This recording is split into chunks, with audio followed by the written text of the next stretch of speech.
এক নদীর ধারে ছোট্ট এক গ্রামে বাস করত গাফফার নামে এক গরিব জেলে।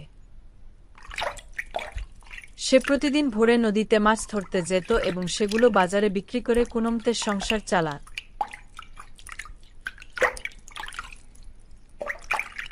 তার স্ত্রী ছিল খুবই কষ্ট সহিষ্ণু, কিন্তু দারিদ্র্যের কারণে মাঝে মাঝে অভাবে কষ্ট পেত। একদিন গাফফার অনেক চেষ্টা করেও তেমন মাছ পায়নি। সন্ধ্যা ঘনিয়ে এলে সে হতাশ হয়ে নদী থেকে জাল তুলল, কিন্তু জাল ফাঁকা নাই। তাতে ধরা পড়েছে এক বিশালাকার পেত্নী।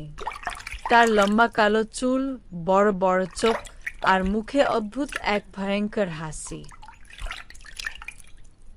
পেত্নীটি হেসে বলল, ভয় পেও না জেলে, তুমি আমাকে ছেড়ে দিলে তোমার উপকার করব।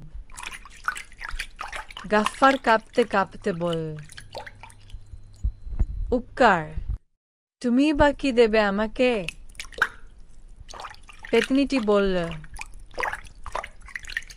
আমি তোমার 3টি ইচ্ছা পূরণ করব, তবে শর্ত একটাই, লোভ করতে পারবে না। গাফফার লোভী ছিল না। সে ভাবল, যদি সত্যি ইচ্ছা পূরণ হয় তবে দারিদ্র্য থেকে মুক্তি পাবে।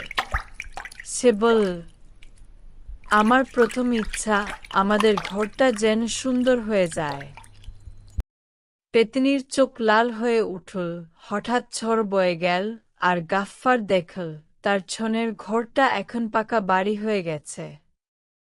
পরদিন স্ত্রী বলল, এবার তুমি আরো বড় কিছু চাও। আমরা যদি জমি জায়গার মালিক হই তবে আর কষ্ট করতে হবে না। গাফফার পেত্নীর কাছে গিয়ে বলল, আমার দ্বিতীয় ইচ্ছা, যেন আমাদের অনেক জমি জায়গা হয়।